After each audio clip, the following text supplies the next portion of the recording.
முத்துல கூட சாரை பார்த்து நான் டாய் முத்து அப்படின்னு சொல்லிட்டேன் ஃபஸ்ட்டு சீன்லேயே.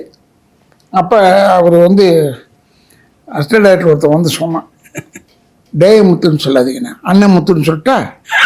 நான் கேட்டேன், இல்லை நான் அண்ணன் முத்துன்னு சொல்லுங்க.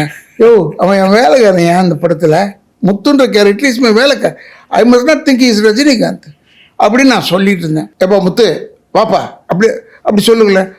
அப்படியா விட்டுட்டேன், அவன் போயிட்டான். அப்போ நான் நேராக போனேன், ட்ராவன்கோர் பேலஸில் தான் எடுத்தாங்க ஷூட்டிங். அப்போ நான் அவர்கிட்ட போனேன், சார் நான் டே முத்துன்னு கூப்பிட்றேன், உங்களுக்கு ஏதாவது இன்சல்ட்டாக தெரியுதா சார்? அதெல்லாம் ஒன்றுமே இல்லையான்னு. அப்படி தெரிஞ்சதுன்னா சொல்லுங்கள், இந்த விக்கு மீசி எடுத்துங்க, வேற ஆளை போட்டு நடிக்க வைங்க, நான் வரேன் சார்ன்னு சொன்னேன். அதெல்லாம் அப்படிலாம் இல்லை, அவ்வளோ யாருமே அப்படிலாம் சொல்லலை. அவர் போய் செஞ்சிருக்க மாட்டாரு, கூட இருக்க கஷ்டாடிங்க ஏதாவது சொல்லி டைலாக்லாம் முத்து முத்தா இருந்திருக்கு. ஆமாம், பின்ன டைலாக் ரைட்டர் முத்தானவராச்சே, கன்வர்ஸ் வந்துருந்தேன்.